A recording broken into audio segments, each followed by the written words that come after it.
everyone, to the R.E.S.T podcast, where our goal is to help each and every one of you displace confusion, chaos, and dis-ease in order to heal and find significance in life. I am your host, Natalie Williams, and I am here with the author of the Reconstitution Method for Healing and Rest, Virginia Dixon. So I want to welcome Casey Crimmins and Jonathan Boyce to our podcast today. And the timing of this conversation is a divine appointment in my estimation. But we've been discussing some difficult topics that I have to deal with day in and day out behind closed doors by people that are not people of faith. I think the conversation that we've been having for the last 2 weeks and why this conversation becomes really important is that I'm feeling compelled to discuss things that are very uncomfortable, and people do not want to talk about it in a clinical setting, and they certainly don't want to talk about it in a public setting. And that is the spiritual constitution of confusion, chaos, and dis-ease, and how that manifests in people's lives. So I invited Riley to have a conversation with me because she was one of my patients and my clients, and now she's part of our creative team here, administrative team, and she's amazing. But the fact that Riley's alive is a miracle. And I believe Riley's story is the voice of a generation. But we talked about the spiritual constitutions of addictions, a banquet in the grave, which was a theme that we discussed many months ago. But I felt compelled to discuss how do we get out of that and what that looks like, and the challenges and the difficulties and the glory, by the way, of making that pilgrimage, and the relevance of those people like Riley stepping out of that place of addiction or of pain. Catherine Vance also talked about rape, and I talked about living in a culture of rape. And I want to talk now about the condition of the church in the context of that. So something really serious is happening when the confusion, chaos, and dis-ease of the age is impacting people in such a way that they're questioning their own worldview, their own view of God, their own ideas about God is or God isn't in the context of their own experiences. Many times they grew up in the church, but they've frankly stepped aside from the church, fell away from the church. They find the church completely inconsequential and irrelevant. So I want to have some of those discussions with both of you today. But one of the things that I began doing in the onset of this conversation, Casey, was to introduce Jonathan. Because of Jonathan, I met you, and I wanted Jonathan to briefly, before we delve into that conversation, I wanted Jonathan to just give context for who he is. Credibility is really important to me, and I believe credibility is established in the context of relationships and in the context of speaking with conviction about things you've experienced firsthand. And Jonathan, obviously, I was the practitioner helping your mother-in-law and your father-in-laws. They both fought cancer. The consequence of my work with them, they were so compelled by the things they'd heard about R.E.S.T that they immediately said, can you work with our 8 children? And the consequence of working with their 8 children is I also worked with their spouses. And in many, many cases, their spouses' extended family. And it's been an incredible experience. Literally hundreds of people have been impacted by the R.E.S.T conversation that began with 2 of my patients and extended. And the consequence and the fruit of it has been unbelievable. So Jonathan is the spouse of one of the beautiful Liebrick girls, Amanda Liebrick, now Amanda Boyce. And I had asked him to join us, Casey, so that he could give context to why he connected me with you. So met Virginia through my mother-in-law and father-in-law who were getting cancer treatment at the cancer center where Virginia was the director of inner healing. After seeing the profound impact that the conversations that they were having with Virginia were having on them, Amanda and I, my wife and I, we decided that we would like to have the opportunity to meet Virginia and speak with her as well. At the time, I was suffering through some of my own health issues, and we packed up and headed out to California for a week intensive to learn from Virginia about the concept of rest. And that was the first time. I grew up in the church, wonderful home, wonderful parents who love the Lord. And this was the first time in my life, in my late 20s, that I was actually being discipled. And the discipleship that Virginia implemented during that first week intensive has just continued to produce fruit in my own life. And I would love to see the church to be able to experience this type of discipleship that I did not. The friends of mine who have turned away from the faith, the friends of mine currently in church right now who are going to church and still seem to be missing out some sort of connection to Christ and being discipled. So when I met Casey, we had a quick conversation through some friends, and I began to hear him talk about how he is implementing discipleship in the church and also outside of the church, and the profound impact it's had in his community, and the principles that I had learned from Virginia and what I was hearing from Casey, that were woven together so well, and knew that I needed to make the connection between these two people to start this conversation of one of hope, right? What is the path forward of discipleship for the church? Thank you so much, Jonathan.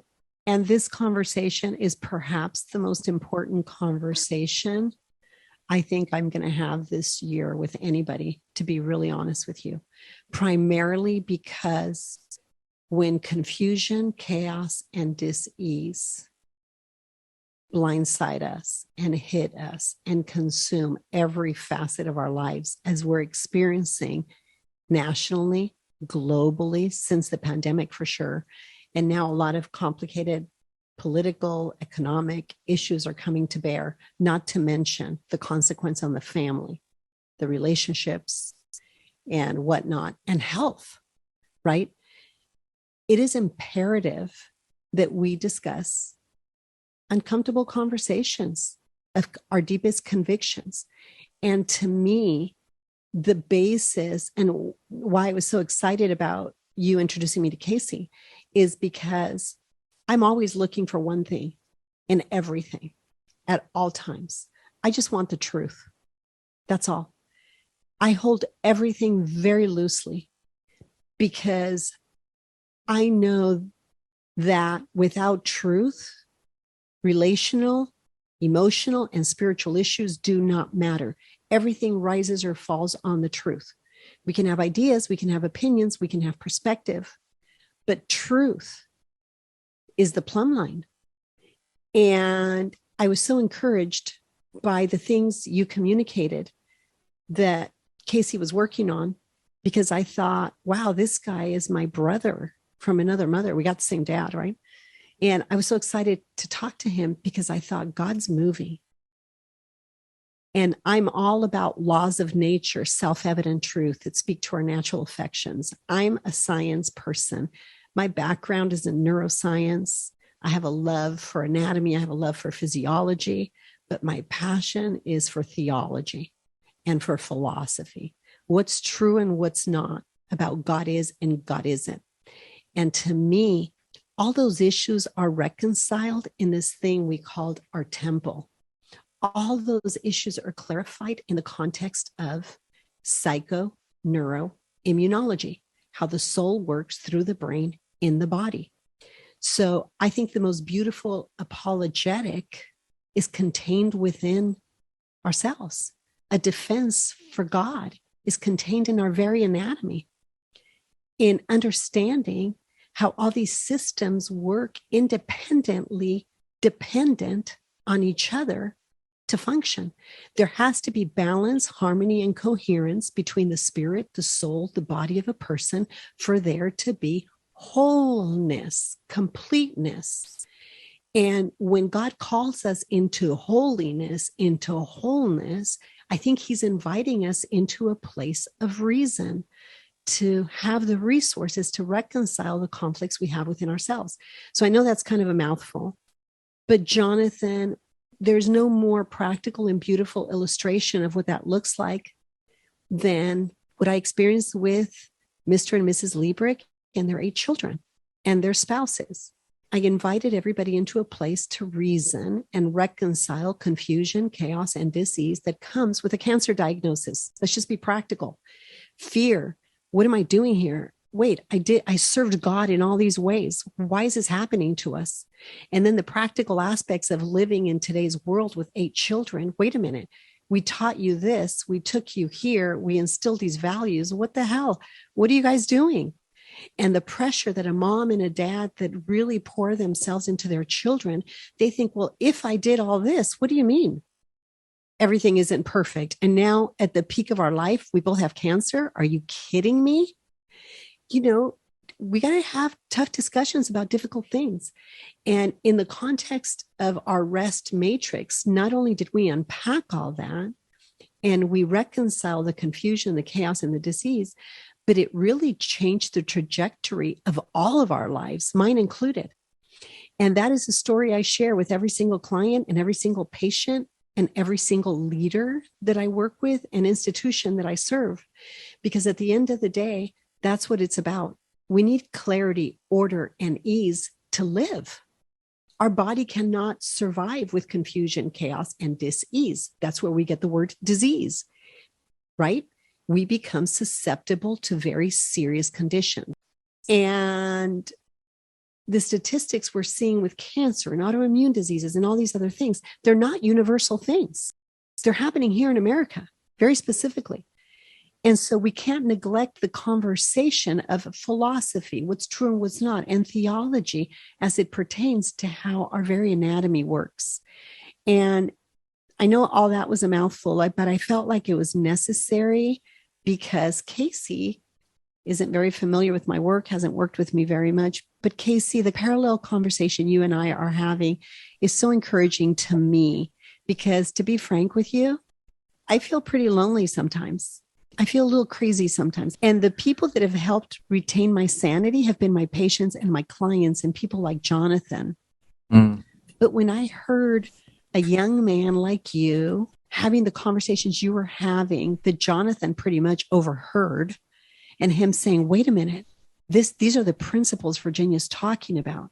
Mm-hmm. And if people reason from principles, we can win this battle we're in. The war was won 2022 years ago, as far as I'm concerned. But the battles that we face since that point in history, they're terrifying, frankly.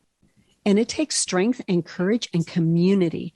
And so with that, I want to thank you so much for joining us, Casey, and tell our listening audience, we had a few hour conversation. We did. Tell them about being here and about you and about your background. Now you take it from here. Yeah. Well, thank you so much, Virginia. This is lots of fun. And I think we're going to have some fun here for the next little bit. I'm a first and foremost follower of Jesus, trying to figure out what the way of Christ really looks like here in 2022 and beyond. I'm a husband of recently 14 years. My wife, Tanya. I have 4 beautiful children, 12, 10, 8, and 6. Also pastor, and then help lead a nonprofit organization here in the city of Charlotte to connect the church, to walk out the unity that we already have, to see the transformation of our city. So those are some of my titles and roles. But I would say I'm also kind of on the side. My side hustle is that we would see a true sea change in the way people experience church in the coming ages, that my children would adopt a type of church, a model of, a approach of church that looks probably nothing like what we're experiencing right now. And in some ways, as they're raising their children, they'll have the stories of like, oh, I heard back in the day churches were, and then fill in the blank. Right. And it would be just the most bizarre thing. I got to be honest with you. It wasn't until I read Dietrich Bonhoeffer's, Eric Metaxas wrote Bonhoeffer, an incredible book. It was so comprehensive. And I heard echoes of so much of my own story and what I experienced before we immigrated to America. The cost of discipleship, really, those words just pierced my very soul, because in my observation as a clinician and as an educator, as a thought leader, as a curriculum developer, and as a discipleship counselor of sorts, I have observed, and I have never had this conversation with anybody other than Randy Bixby, and now I'm having it with you. Love it. But my concern is that the church, it's an oversimplification for sure, but the church abandoned the task of discipleship, of teaching, of inviting people to reason, and where ideas, difficult things could be talked about, reasoned through in the context of history and in the context of theology, of course, in the context of scriptures, and in the context of difficult modern day themes that we have to discuss. They abandoned that to evangelize. And so they evangelized. And I'm not a pastor. My background, I don't have a background in theology, but as a clinician, that was my observation. So the church abandoned the instructional, the function of reason, of inviting people into a place of rest to reconcile conflicts. That's not the job of a therapist. In my opinion, it is the job of pastors of this church. It's what established this republic, a set of ideas rooted on principles of individual self-government to secure freedom. And that has to do with understanding what a conscience is and not violating your conscience, and understanding that in the context of theology and philosophy. And the church abandoned that conversation to go out and fill the pews and get the message out.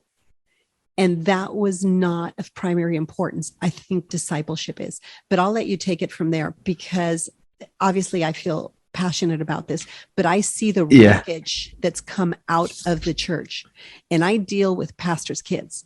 Most of my patients are of various religions, I might add, Muslim, Buddhist, all kinds of different things. Yeah. But the toughest people to help heal are the people that have walked away from the church. And that's not acceptable. That is just not acceptable, because full on heretical teaching is coming out of the church. It is false doctrine. And we're trying to entertain people, and we're not discipling them. We're not teaching them how to reason, while an entire education system's collapsing. So I know that's a mouthful, and I'm going to shut up now, but I'm so happy to have you, because you're the first person I'm having this conversation with on the air. Because this is an uncomfortable conversation. People don't want to talk about tough subjects. They don't want to talk about philosophy. Of course. You can't talk about politics. You can't talk about God. And I'm thinking, well, that's because you don't work where I work. Because even atheists, agnostics, Muslims, they come here and they want to know one thing. Where's God in all this? Where's God in all this? Yeah. And I dedicated my life. I did all the right things. I jumped through all the hoops, and I don't feel God. I don't hear him. I don't know him. And these are our kids that are partying like rock stars and go to church every Sunday, and have had dozens of sexual partners that are doing ecstasy, getting high and drunk and wasted. And guess what? They're on the worship team. They're my patients, right? And it's killing them. And they're saying, help me. But there's such hypocrisy even within the leadership of a lot. And by the way, I'm not slamming all churches and all. I'm not doing that. I just want to be real about what people are experiencing privately, and they don't have a public platform of expression. Yeah. So let me give just a little bit of a frame for even what you just talked about, because I think it's important for us just to understand, like, this didn't happen by accident. This experience, this cognitive dissonance that we all are walking in, especially a lot of us in the church. But to your point, no one wants to say anything, because to challenge that is to challenge the infrastructure and potentially hierarchy that is controlling in many contexts, like the word of God and relationship to a higher being. So to understand that the faith began at a table, like it's centered around a table. And I'd say most of the expressions of church that we experience today in modern Western American culture centers around the pulpit. And when you shift from a table to a pulpit, I mean, everything about the makeup changes. And it's funny because both can be made out of wood and both technically could have people around it. But usually a pulpit has one person, a table has lots of people. And a table presents an environment for a community to come together, to engage, to process, to reason, to speak to work out what it is, and to share in something communal in a moment and then over a lifetime. A pulpit is a place where like a show takes place, where like entertainment, and not even entertain in like a bad way, but like keep people engaged in whatever it is that's coming out of that person's mouth for an extended period of time. And what that puts the people in the position of is now they're receiving this, they're sitting and just receiving it, not engaging with it, not challenging or processing, they're receiving it. And then their call is to then go to promote this event to others and bring them to that event. That's what I mean. Yeah. There's a frame. There's a frame that we said, let's center this thing, this moment of exchange, but it's really a one-way exchange. And then that's going to be church. And as soon as we made that the center of our faith, to your point, discipleship went way out the door. Great quote. You said church began around a table and church grew around a pulpit, and both are made out of wood. I want you to explain where church began. And when you said that, I immediately obviously thought of the turning point in history. The person who ushered in the language of liberty was the person of Jesus Christ. Up until that time in the history of the world, liberty was not a word. Liberty is a capacity to individually self-govern.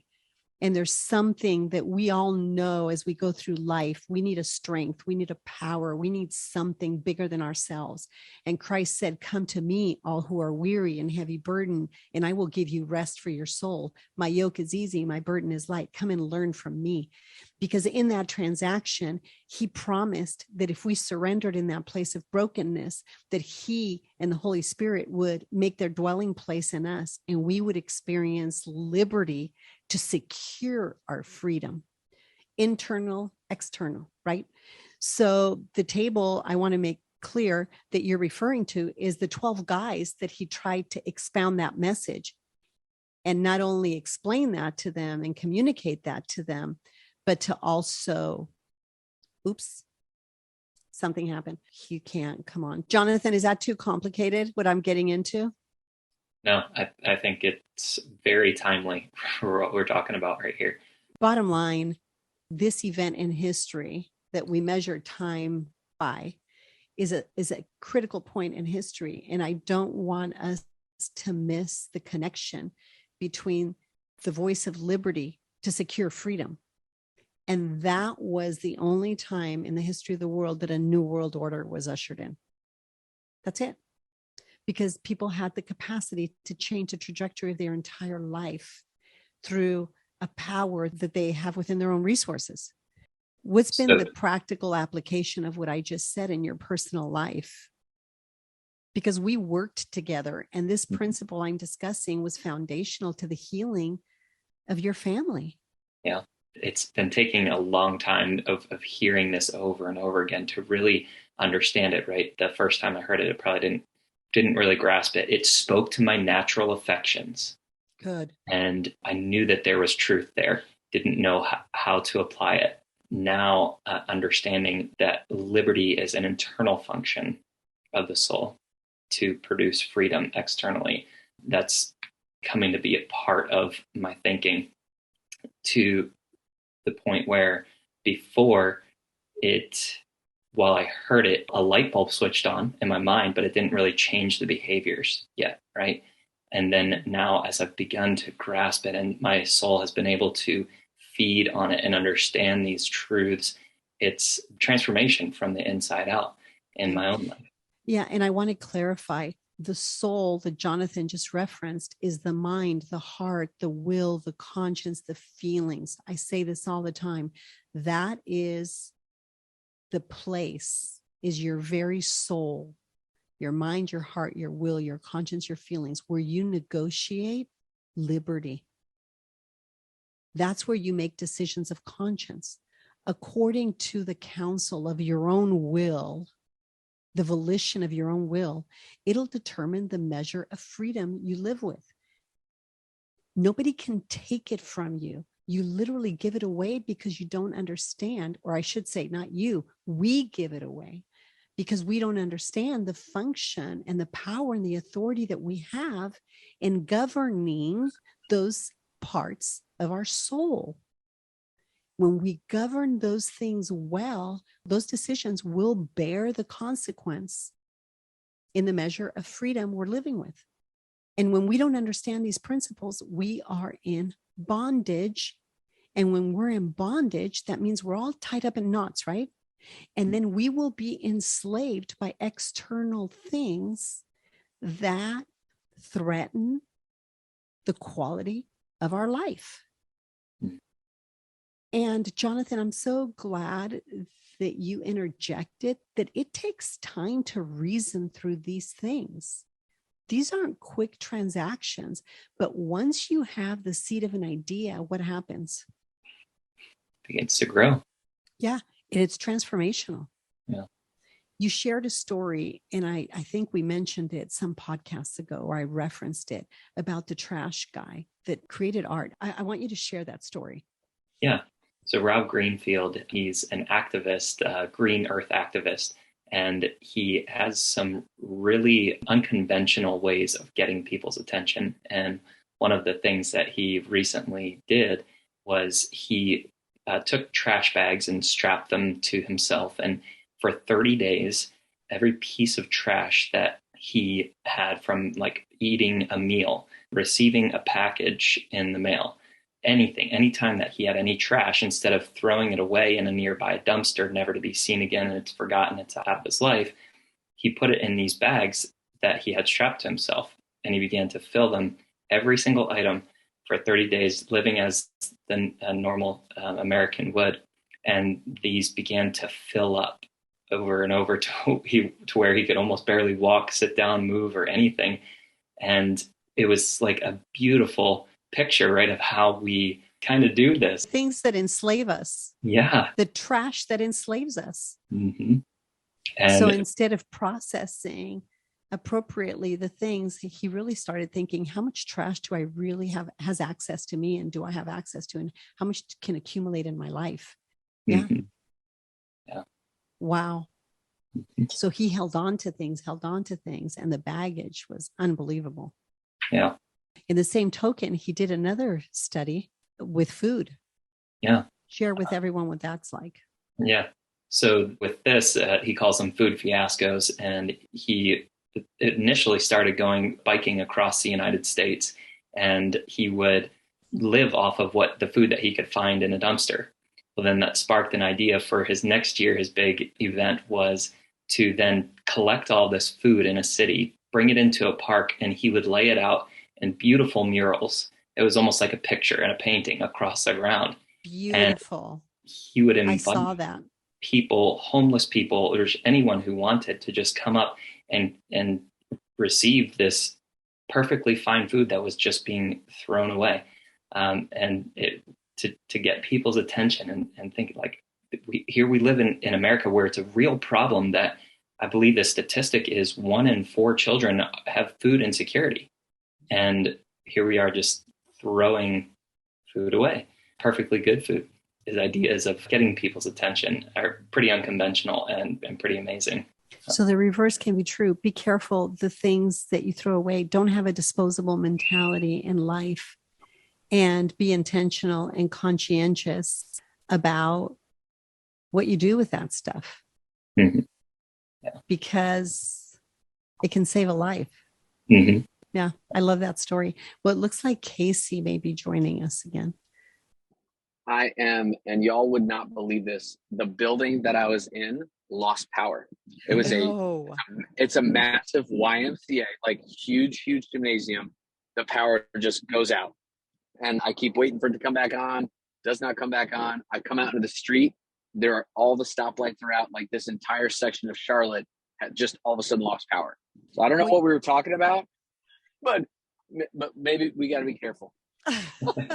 Okay. Can I say this conversation, and I want to say to our listening audience, thank you for staying with us through this, but I do believe this conversation is so incredibly important. Casey, thank you for laboring to get back to us. Even if the sound isn't perfect, I'm thankful because I do believe it's a conversation that has merit. And that is that at this juncture in history, everything changed. A new world order was ushered in. And one of the missions and the visions of R.E.S.T is in that event in history, confusion, chaos, and dis-ease, and actually death was absolutely, completely displaced forever and a day. So rest is something we all have access to. Freedom is something we can all acquire if we understand the function of liberty and self-governing. And if we understand how these systems work.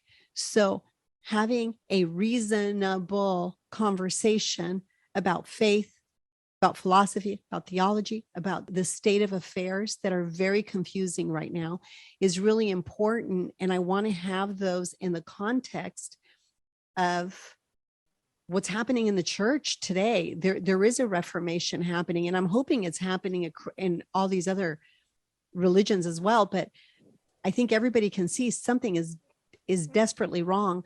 My biggest concern right now is because what I see so much of is a demographic of kids that have stepped away and don't feel comfortable going back to the church because they don't want to be entertained to death anymore. And they're sick of the hypocrisy that they see, and their deepest convictions and the things they're really dealing with, they can't even talk about honestly without feeling shame and rejection.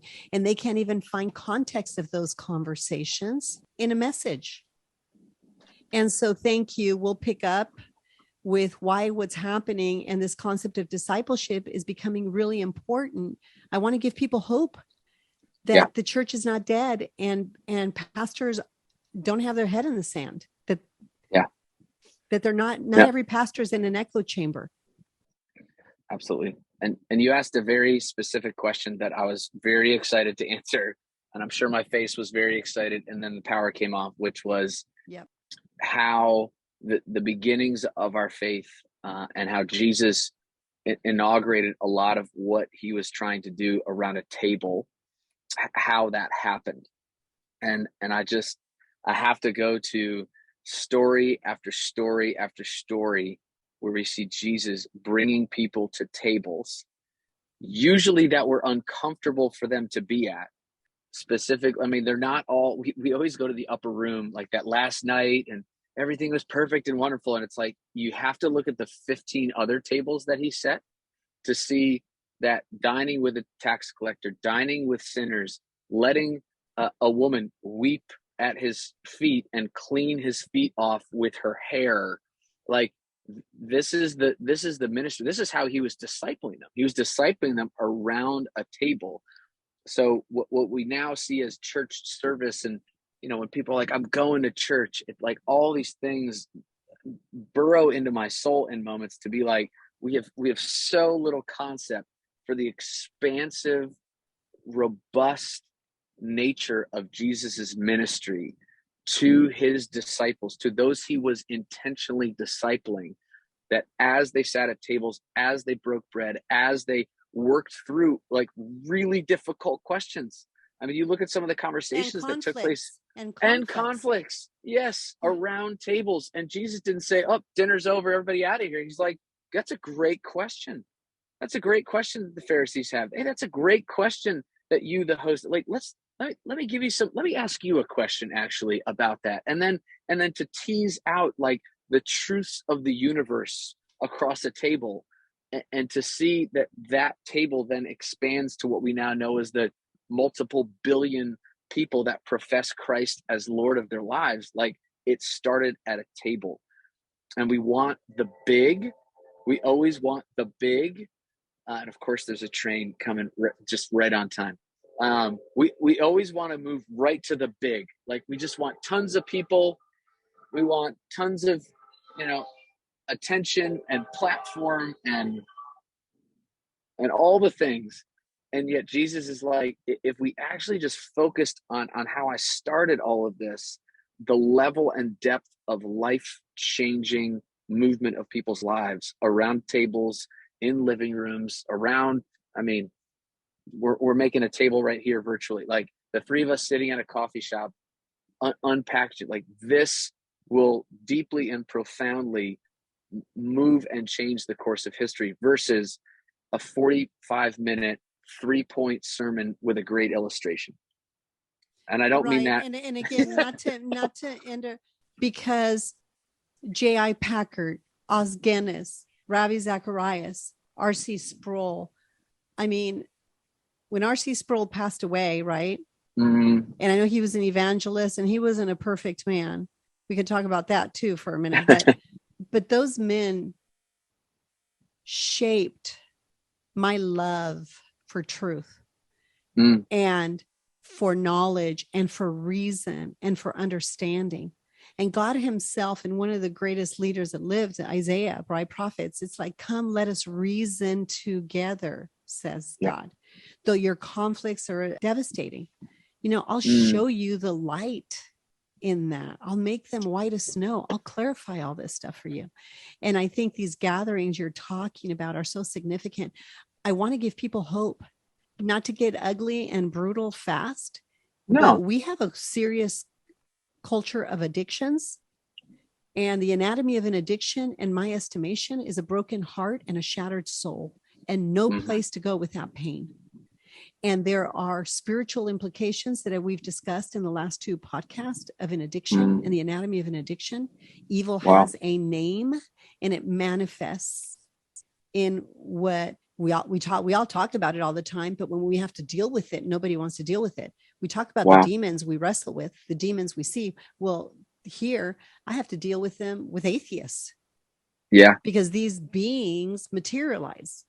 And so we've got to have the courage and the strength to talk about this culture of addiction and the spiritual constitution, the broken hearts, the shattered souls, and the demonic realm and how it operates.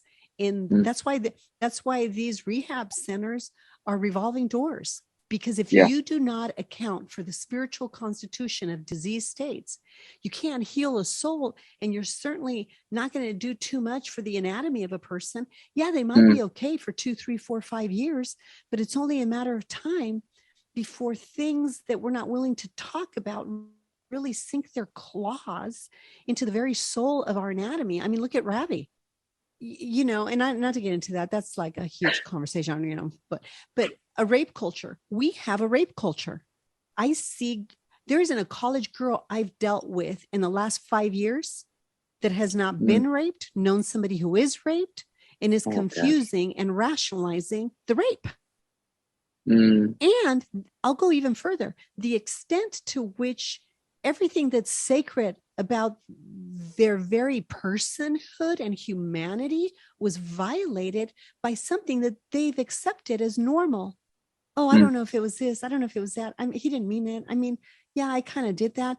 And honestly, I have literally wanted to physically throw up, not because of the stories or the people, but because of the confusion, chaos, and dis-ease. And this is happening in our churches. So I do believe that the themes you're discussing are so important because we are a spirit working through a soul and a body, and we have to address the expression of what the failure to address the cost of discipleship and to train people and make disciples of men, the cost that that's had in our marriages, in our government, how about this, in our families, our marriages, our spheres of influence, our communities, our church, our states, and our nation. Yeah. So what's the hope that we can give? That things are changing. That's the hope that we hold on to, that there is a different future ahead of us. And I think this is some of these shifts that we talked about last time, I think is a big thing that I'm hopeful for. Casey, obviously we've had all these technical difficulties and all these things, but nevertheless, we've had a conversation about something that I think is necessary. And that is, what is the state of faith in America? What is the hope of the church? Where do people that have walked away and don't feel like they have a place to go? What's happening? I think we've addressed it a little bit, but in the next segment, I know you have a lot to say about some amazing things that are happening and a change, a shift that's happening. And I'd like to discuss that with you. Sounds good. Yeah. Do you have any closing thoughts for this last segment? Yeah. I think a lot of what we're seeing right now, and this is how pendulum shifts happen, and we could point all throughout history of just the pendulum shifts of our hearts and our souls. I think the pendulum shift of moving away from a deeply discipleship-centric approach to following Jesus. We're seeing the fruit. We're seeing all the words that you just said, like this disorderness, this confusion, dis-ease. We're seeing the fruit of it. So when we start to see fruit that looks like stuff we don't want, eventually we have to go to the root and take an axe and say, maybe we got to do something different next time. Those are perfect closing words. So who's taking the axe to what? People of God, and God knows who they are, that have such a deep yearning to know him, to be known by him, and to follow his son Jesus, as far out on the fringes or as close to the center of it all that they might be. I think the moment of awakening is happening, and it's not just from a pulpit, and it's not just from a platform. It's from a people saying there's something different, and we want to do it. And there's just something like, better, just like, huh? yeah, there's something better. Yes. Mm-hmm. So here we are. Yeah. Thank you so much. We'll pick this up in the next segment. Sounds good. Thank you so much, Virginia. You're welcome. Thank you for joining me. And thank you, Jonathan. For updates about R.E.S.T and this podcast, please visit our Instagram or Facebook, The Place of R.E.S.T. If you'd like more information about Virginia or to support and join the cause of R.E.S.T, please go to virginiadixon.com/collaborate or call 949-289-5935. Thank you for listening to R.E.S.T with Virginia Dixon. We'll see you next week.